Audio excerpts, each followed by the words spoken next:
Un entramado de misterio envuelve aún el pasado de Britania. Sus monumentos nos susurran historias de las gentes que allí vivieron hace más de 400 siglos. Monumentos construidos en el nacimiento de la historia, la antigua Britania.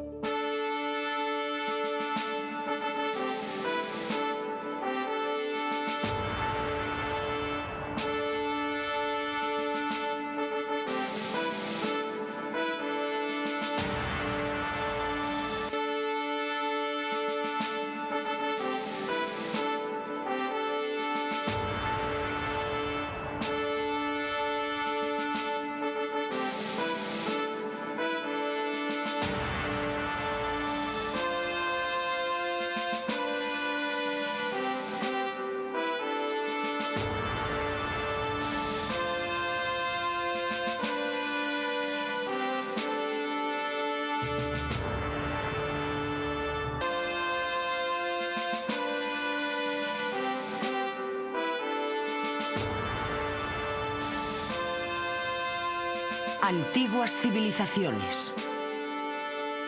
Britania.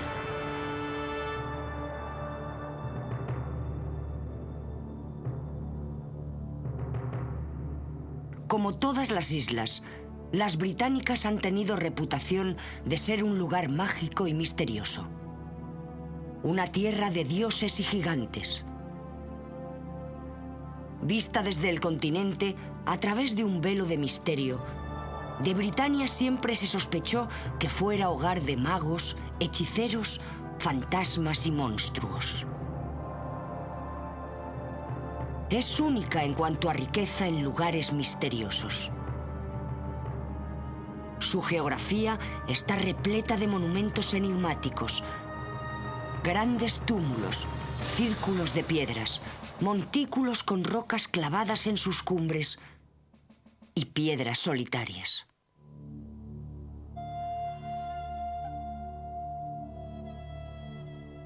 En estos lugares todavía quedan reminiscencias que nos hablan de poderes invisibles. Cantidad de nombres que evocan memorias antiguas, pero que encierran cierta verdad en su significado.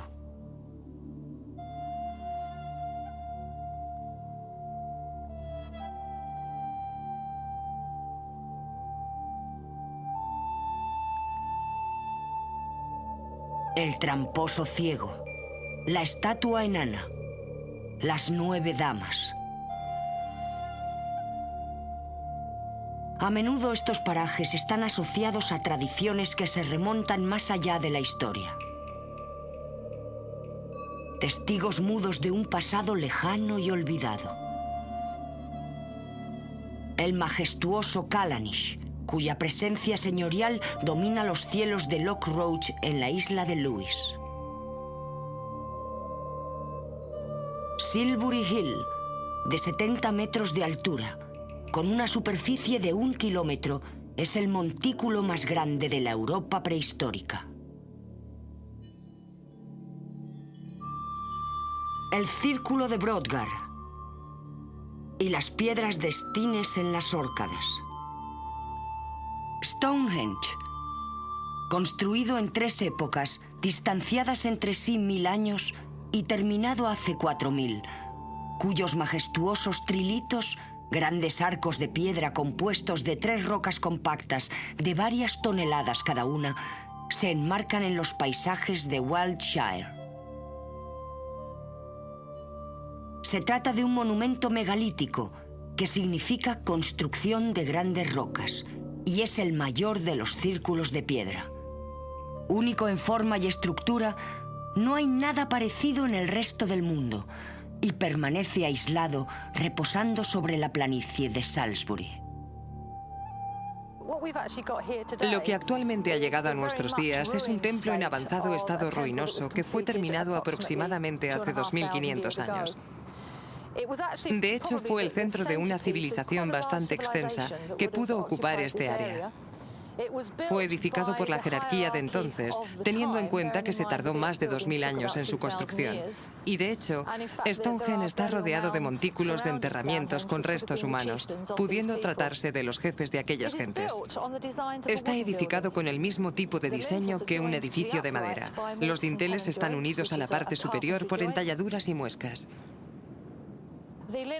Incluso poseen una especie de machiembrado, que es una unión propia de carpintería. ¿Por qué lo construyeron? No existe ninguna respuesta exacta a esta cuestión. Es un misterio, pero no cabe duda de que existe un gran interés por descubrirlo. Desde luego que fue alguna clase de templo, probablemente usado por adoradores del sol y de la luna, aunque el sol parece ser la teoría predominante. Ciertamente muchos elementos de Stonehenge apuntan hacia el amanecer en el verano. También pudiera haber sido perfectamente un centro de ceremonias, el centro de la comunidad u otro lugar importante. Se estima que existen 23.000 monumentos megalíticos en Gran Bretaña, incluyendo más de 900 círculos de piedra. Existen miles de colinas fortificadas, incontables formas realizadas en rocas, asentamientos y otras estructuras.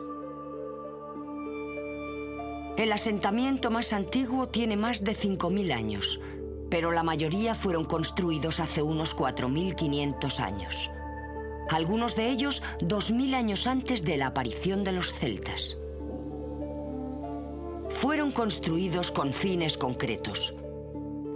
Algunas de las piedras pesan toneladas y dan testimonio de ingenuidad, habilidad y tenacidad de la gente que dejó un pequeño, aunque importante legado sobre estas rocas. Su repetida presencia habla de un pasado que intriga y atormenta por su inaccesibilidad, insinuando al mismo tiempo mágicos y lejanos poderes.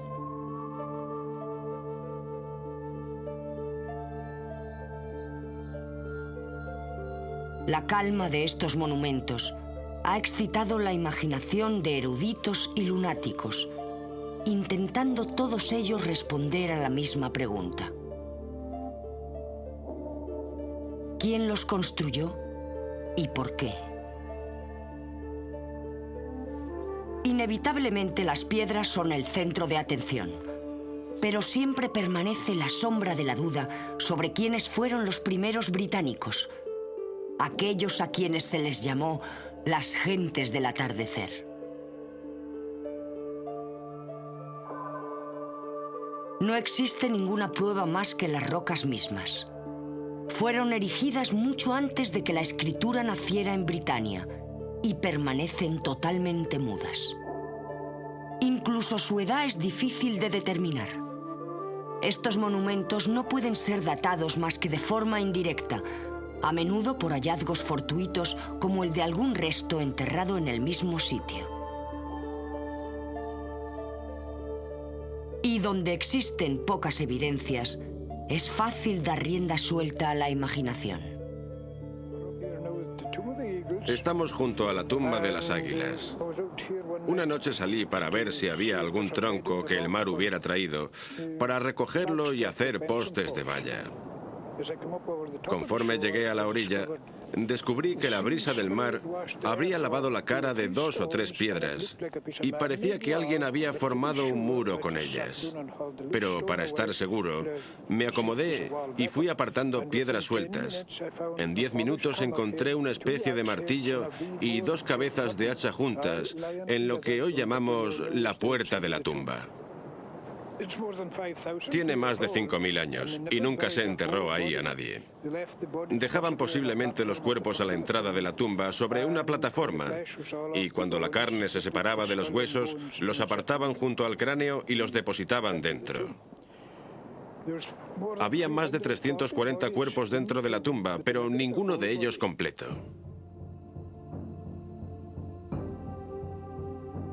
El resultado es una serie de románticas imágenes sobre los antiguos británicos, tan fascinante que hasta los escolares encuentran difícil resistirse a ella. Bárbaros gritando pintados de azul, soldados romanos en lucha cruel con sajones, vikingos rubios y celtas orgullosos. Miles de años de historia colapsados dentro de cuentos improbables. Muchas leyendas fantásticas han surgido sobre los posibles constructores de los círculos de piedra y sobre sus intenciones. En ellos se entremezclan mitologías de la Atlántida junto a fenicios, celtas, belgas, romanos e incluso a los indios americanos de los Apalaches. Alguien incluso ha llegado a sugerir que algunos de estos monumentos son obra de extraterrestres. Los cronistas solían asegurar que Stonehenge fue erigido sobre la planicie de Salisbury por el mago Merlín. Por ello a menudo se le denomina las piedras de los druidas. Estos círculos de piedra están ligados por la imaginación popular a los druidas, los espíritus y la misteriosa casta clerical de los celtas. La asociación de los círculos de piedras, en particular Stonehenge, con los druidas, se debe a dos personas, los eruditos John Aubrey y su sucesor, el reverendo Dr. William Stukeley. De los dos, John Aubrey es con mucho el más respetado. Un inteligente arqueólogo, un observador muy perspicaz de los monumentos de piedra y un gran entusiasta. De él nació todo el interés sobre las piedras antiguas que existe hoy en día. Eso no tenía que ver tan solo con Stonehenge, sino que también con Avebury, del que John Aubrey era un gran entusiasta. De alguna forma, ese monumento era su favorito. Pero alguna de las muchas cosas que este hombre comentó ha llegado a despertar la curiosidad y ha logrado encandilar a arqueólogos desde entonces. Y fue algo relacionado con una descripción de Stonehenge tal y como él lo consideraba, una gran iglesia o catedral de los druidas o de los antiguos británicos. Y ahora se sabe que los druidas no tienen ninguna relación con la estructura de Stonehenge en cuanto a términos de construcción o diseño. Quizás sí que lo usaron, pero desde luego que no lo construyeron, ya que eso fue al menos 2000 años antes de que estos druidas llegaran a Britania. Cuentos de monjes y misteriosas historias sobre sacrificios humanos acaecidos en el interior de los círculos pétreos capturan nuestra imaginación. Y la evocadora atmósfera de estos lugares nos induce a creer que algo de esto fue cierto. Por otra parte, el reverendo Dr. William Stukeley ofrece proposiciones totalmente diferentes. Poseía una peculiar mezcla de teorías, aunque bastante típicas de los historiadores del siglo XVIII. Fue un muy buen historiador, un gran arqueólogo y muy sistemático en sus aproximaciones. Aunque al mismo tiempo era un romántico empedernido y un gran entusiasta de las cosas relacionadas con los druidas. Gracias a ello, Stukeley posee detalles sensacionalistas de sacrificios sangrientos y oscuros que tuvieron lugar en Stonehenge. Y Stukeley mismo llegó a describir la forma exacta de las ceremonias que los druidas llevaron a cabo en Stonehenge. Por supuesto, tenemos a las víctimas obligadas esperando a ser sacrificadas sobre el altar, y eso no tiene ninguna base. Pero desafortunadamente la imaginación popular está mucho más excitada por los macabros detalles que Stukeley nos dejó que por las sobrias reflexiones de arqueólogos serios, que son bastante más insulsas. Es difícil saber si los druidas están relacionados de alguna forma con la tradición. Quizás sí que usaron las rocas y círculos, pero seguro que no las construyeron.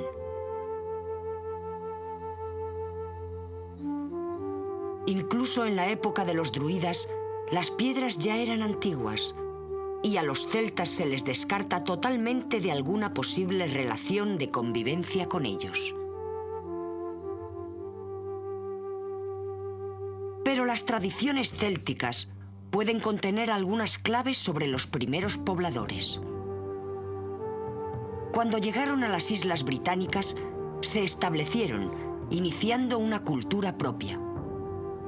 Al igual que en todas las historias, hay una mezcla de misterio y fantasía, y más poesía que realidad.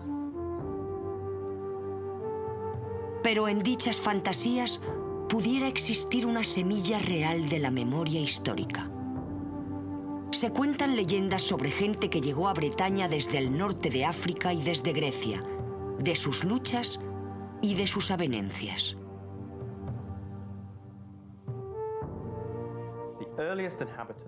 Los primeros habitantes de Gran Bretaña están de alguna forma rodeados de misterio. La mujer de Swanscombe, por ejemplo, que vivió en el valle del río Thames hará unos 150.000 años, era de la misma raza que el hombre de Neandertal. Existieron cazadores paleolíticos viviendo en Peak District hará unos 30.000 años. Y aquellos hombres de las cavernas que vivieron en la península de Gower y más abajo a lo largo de la costa sur de Inglaterra también evolucionaron como humanos. Para comprender realmente la historia de Britania y de sus monumentos de piedra, debemos remontarnos cientos de años hasta los celtas. Los primeros habitantes de estas antiguas tierras, con sus constantes invasiones, unas veces sangrientas y otras no, y con su subsiguiente asimilación cultural.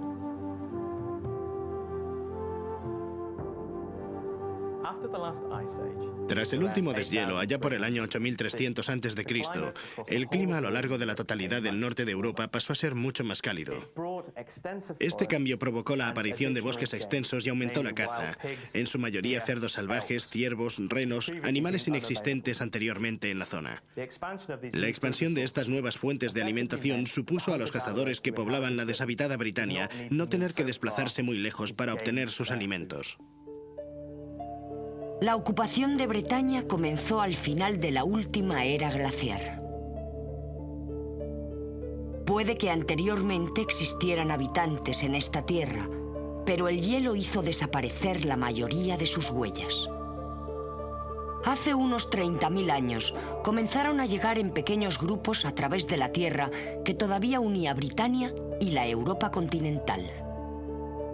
Llegaron a lo que hoy en día es Inglaterra y el sur de Gales, mientras que Escocia e Irlanda permanecían aún bajo el hielo. Hay evidencia de la existencia de renos, rinocerontes lanudos y mamuts.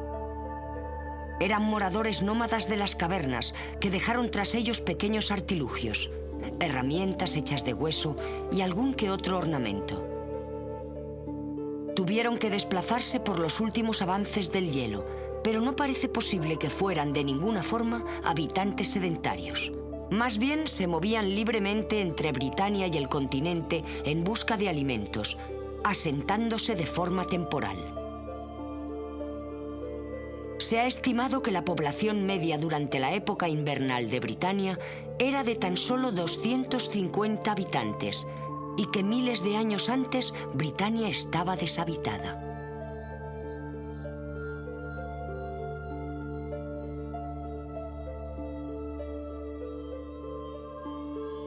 Hace unos 12.000 años, en la época en que descendió el frío, algunos de estos fabulosos cazadores comenzaron a establecerse y a crear una cultura. Se cree que la gente comenzó a criar animales e incluso a domesticarlos. Por aquel entonces todavía era posible andar entre Britania y el continente.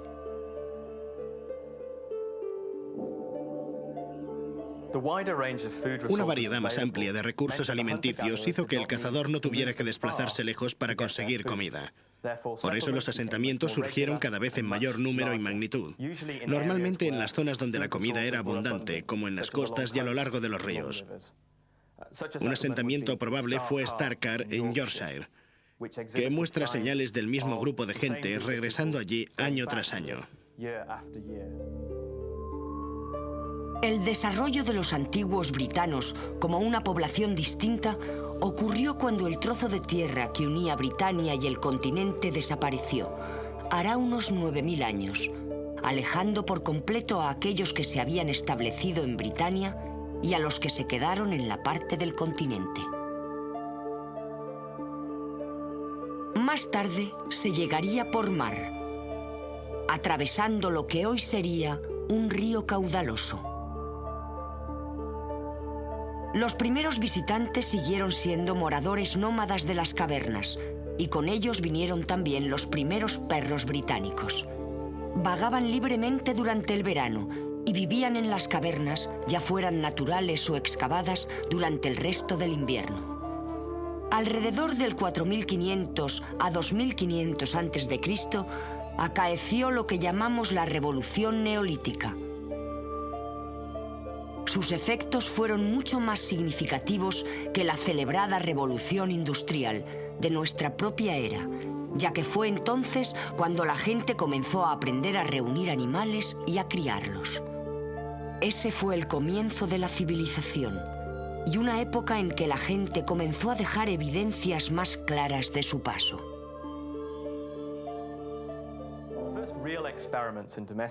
Los primeros experimentos reales de la agricultura doméstica fueron realizados en el este hará unos 10.000 años.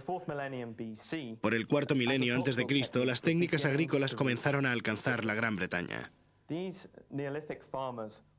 Estos granjeros neolíticos trajeron con ellos ganado domesticado y técnicas de regadío.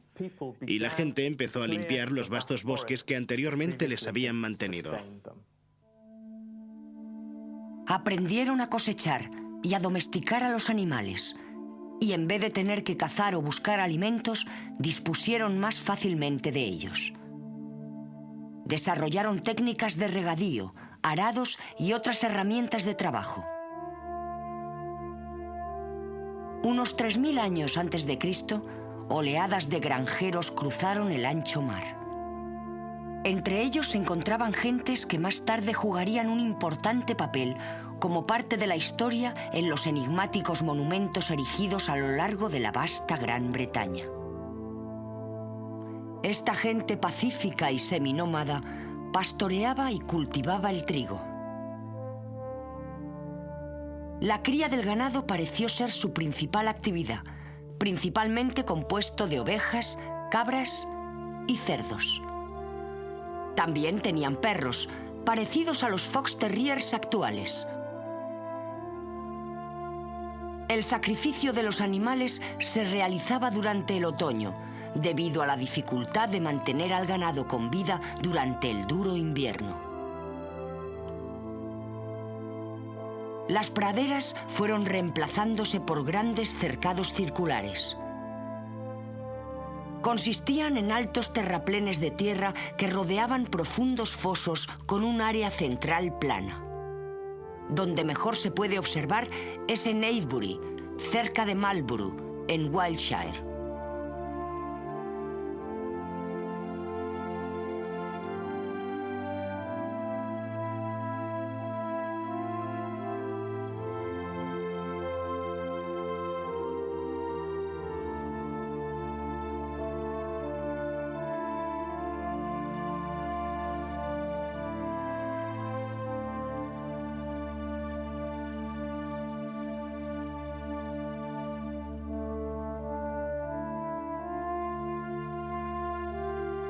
También fueron expertos artesanos. Nos dejaron abundantes reliquias, puntas de flecha, hachas, herramientas para trabajar la madera, afilados cuchillos y rastrillos para cuartear la piel, piezas para moler el grano y recipientes de barro.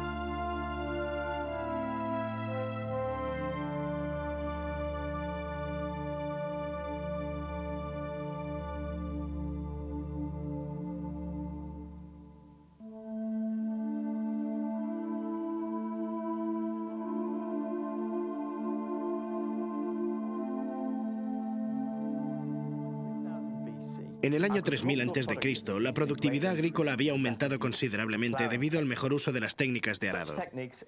Dichas técnicas conllevaban una gran cantidad de herramientas, y esas herramientas conllevaban una inmensa cantidad de materiales, así que un cierto comercio creció entre aquellas zonas que estaban necesitadas. Una de esas zonas con recursos propios de materiales fue la de las cuevas de Grimes, en Norfolk, donde se encontraron más de 360 pozos y galerías dedicados a la minería. Los materiales se comercializaban en una extensa área, Se han encontrado muestras en Cornwall y también en la Bretaña francesa, así que podemos asegurar que las rutas de comercio se desarrollaron ampliamente durante esta era. El misterio de la muerte es el manantial de toda religión. Y respetarlo es considerado como prueba de desarrollo cultural.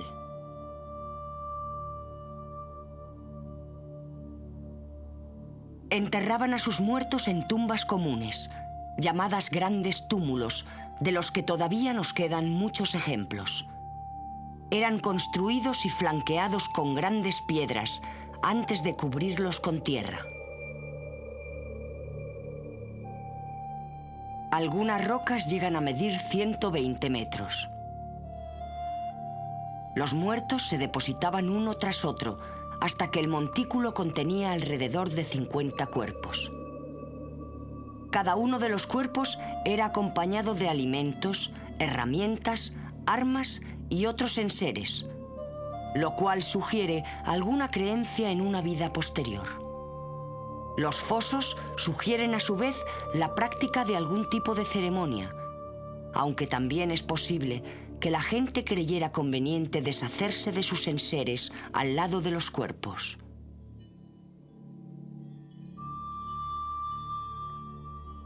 La prueba evidente de la existencia de alguna creencia religiosa es que la mayoría de estas rocas apuntan al este, por donde sale el sol.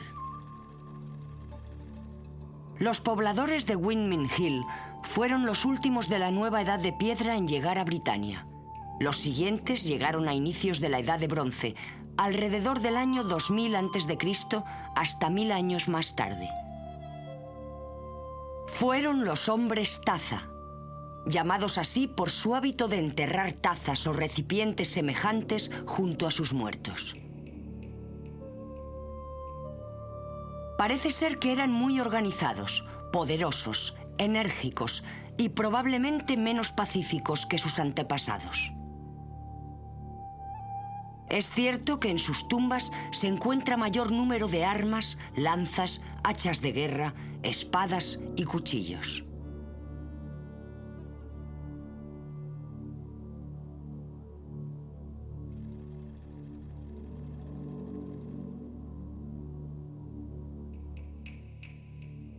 Enterraban a sus muertos por separado, a veces por parejas, con la barbilla entre las rodillas, en pequeños cementerios circulares delimitados por un montículo o túmulo, de los cuales existen miles en Gran Bretaña. En ocasiones confeccionaban ataúdes de piedra, pero mucho más pequeños que los de sus predecesores. Los jefes eran enterrados completamente vestidos, con todas sus pertenencias, incluyendo el oro, ámbar y otros ornamentos. Después del año 1500 a.C., los muertos eran incinerados antes de ser enterrados. La costumbre de los montículos estaba tan arraigada que persistió en Inglaterra durante más de 1000 años. Paradójicamente, un pueblo tan preocupado por el bienestar de sus muertos parece ser que vivió en cabañas muy rudimentarias.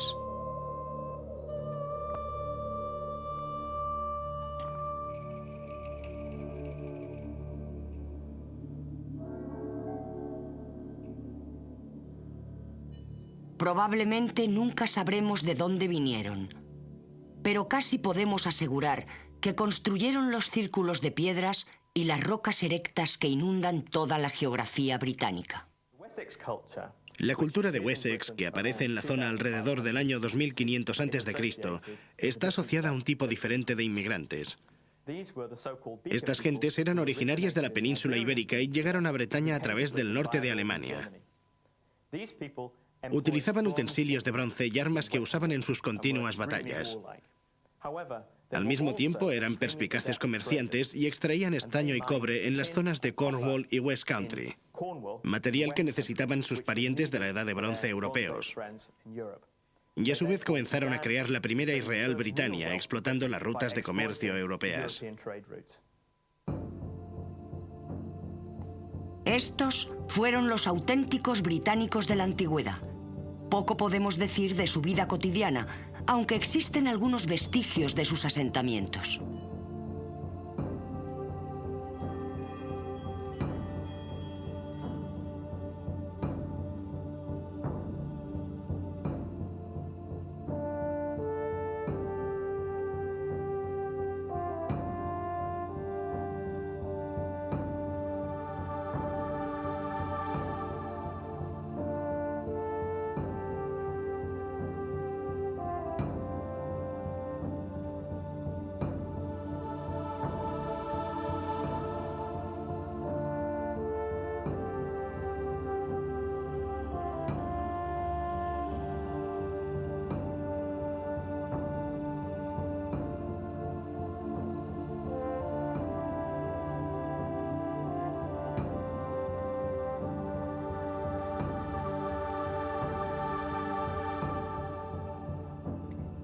Existen pruebas de que al menos los jefes tuvieron una vida muy distinta a la de sus antepasados de otras épocas, unos 4000 años atrás.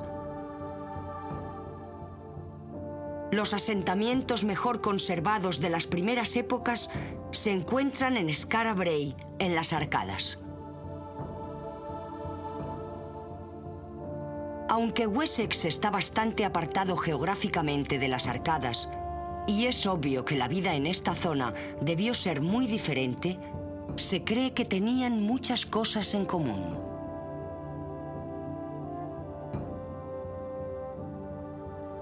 Skara Brae es un poblado de la Edad de Piedra que fue ocupado entre los años 3100 y 2500 a.C. Se mantuvo intacto debido a una tormenta de arena que lo enterró hará unos 3000 años y está totalmente construido en piedra, incluido el mobiliario. No hay duda de que esto se debe a la escasez de madera existente en las Orcadas, pero es algo anecdótico para los arqueólogos, ya que muestra qué tipo de elementos domésticos se utilizaron hace 5000 años, especialmente el mobiliario.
Skara Brae forma parte de la Edad de Piedra o de los asentamientos del Neolítico ocupados durante 600 años y descubiertos por primera vez en 1850 por la gente de aquí, que excavó el lugar parcialmente.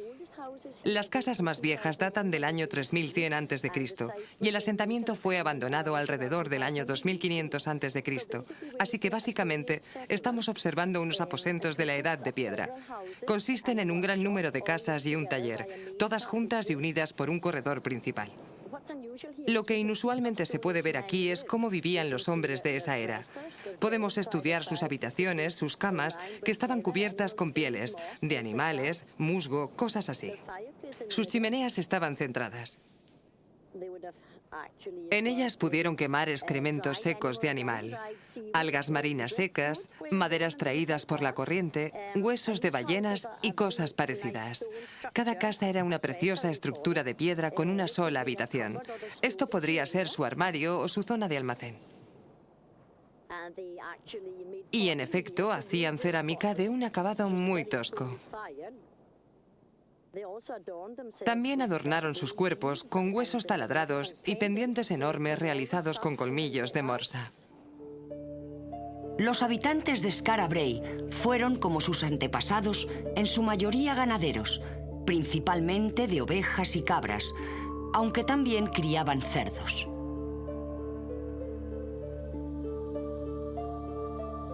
Pescaban principalmente bacalao.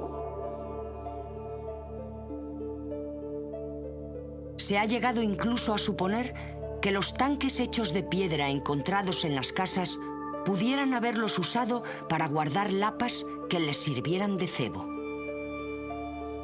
Este pueblo fue el que enterró el enigma de los círculos de piedra. Aún no está claro para qué se construyeron. Solo podemos especular sobre sus motivos. Las implicaciones religiosas son inevitables, aunque sepamos muy poco de sus creencias o prácticas religiosas. Las sangrientas e increíbles historias relatadas principalmente en el siglo XVIII parecen exageradas. Pero existen pruebas de que los constructores de los megalitos realizaron sacrificios humanos, como ha ocurrido en todo el mundo. Pero si esto ocurrió dentro de los círculos de piedra, está aún en debate.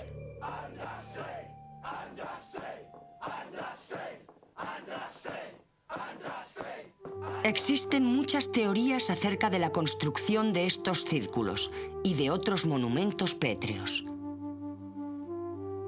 Se ha dicho que fueron observatorios astronómicos. Esta deducción parte sobre todo del estudio de las llamadas piedras base de Stonehenge. Esta es una piedra enorme de 6 metros de altura y 35 toneladas de peso. Cuando el sol sale durante el solsticio de verano, el día más largo del año, más o menos el 22 de junio, este se sitúa detrás de la piedra y crea una larga sombra que se desplaza lentamente a lo largo del centro del monumento. Otros monumentos también parecen estar orientados hacia el cielo. El inmenso círculo de Callanish, en la isla de Lewis, por ejemplo, tiene alineaciones significativas hacia el Sol y también hacia la Luna. Incluso están alineados hacia estrellas o hacia planetas como Venus. Esta disposición nos sugiere sofisticados conocimientos astronómicos.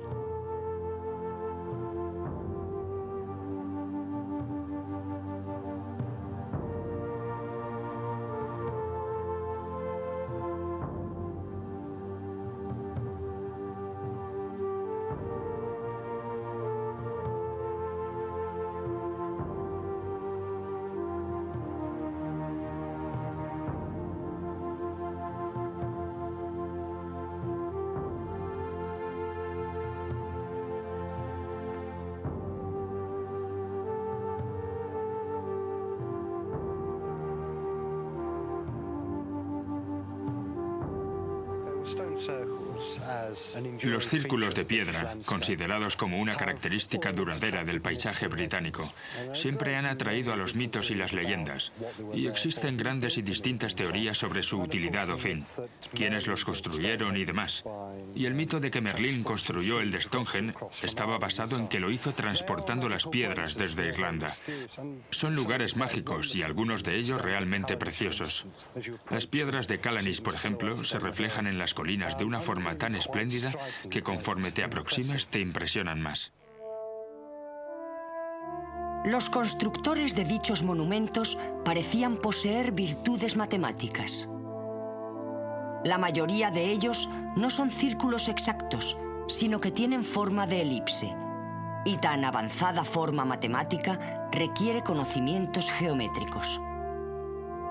Quizá, tal y como se ha dicho, esta gente sentía un mayor interés por los números que por las letras.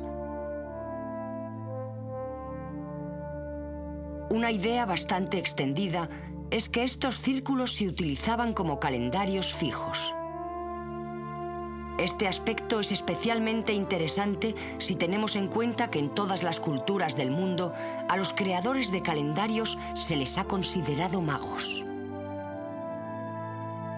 Parece obvio que un calendario exacto es esencial para una sociedad agrícola.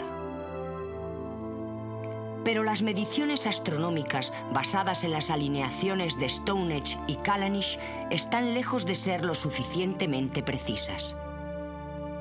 Además, los granjeros siempre han tenido su propia forma de saber cuándo es la época de labranza, siembra y recogida, simplemente observando el clima. No obstante, la creación de calendarios ha sido siempre esencial para el desarrollo de las civilizaciones. Los círculos de piedra podrían relacionarse con la construcción de un calendario, pero no necesariamente con propósitos agrícolas. La medida del tiempo y la elaboración de calendarios siempre ha sido el eje central de la religión humana.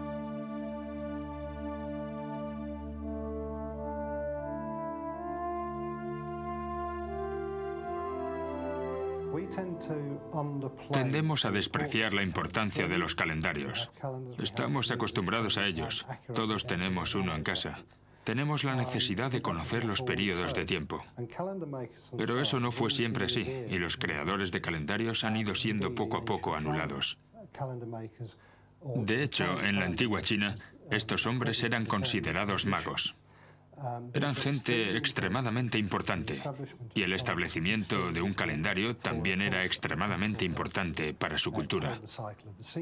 Señalaban el ciclo de las estaciones, pero también por motivos culturales, el calendario marcaba fechas de nacimientos, acontecimientos, muertes y derrocamientos. Algo que existe en el corazón de las religiones más importantes del mundo entero, sean cristianas o no. Curiosamente, los monumentos megalíticos de Britania parecen estar alineados unos con otros, como si se tratara del firmamento.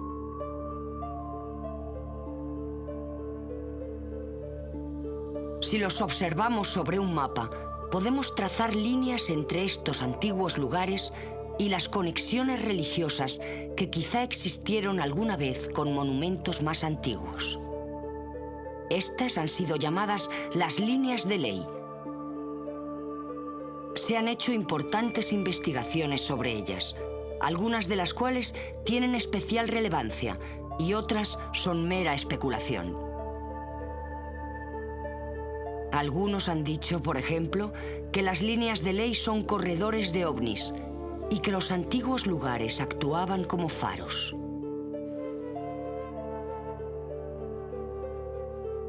Otros piensan que las líneas marcan una energía de corriente que fluye a través de la Tierra.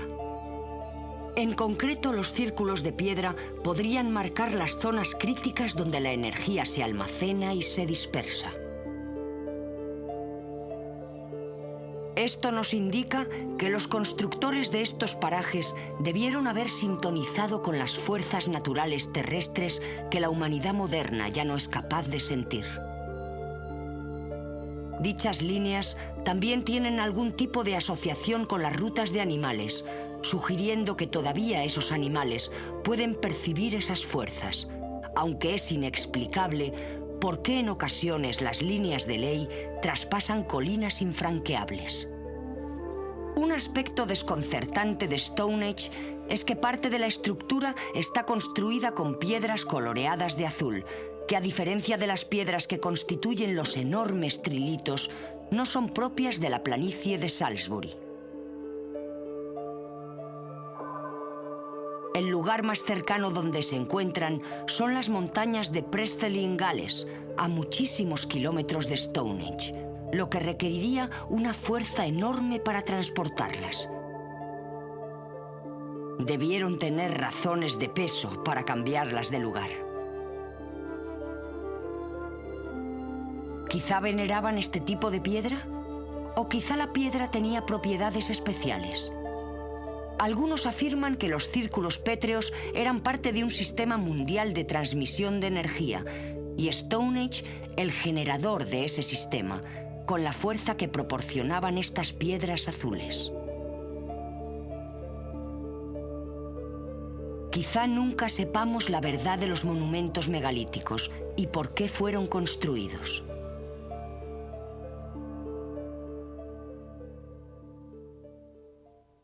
Aquella gente no era ni dioses ni magos, sino simples seres humanos. Granjeros, comerciantes, pescadores. Gente que vivía su vida como lo ha hecho la humanidad a lo largo de la historia.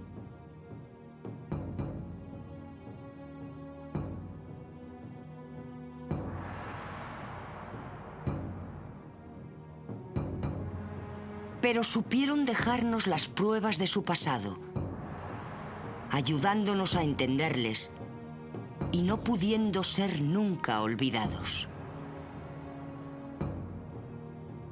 Quizás sea Henry James quien resume de forma más evocadora el paraje de Stonehenge. Nos lo dejaron para que bebiéramos de la armonía de su solemne aislamiento y su ignorado pasado. Se alza tan solitario en la historia como en toda la planicie, cuya infinidad de ondas tintadas de verde parecen simbolizar el flujo de los siglos que han dejado de forma tan portentosamente inexplicable. Hay algo en Stonehenge casi reafirmante. Los inmemorables pilares grises nos recuerdan el enorme paso del tiempo.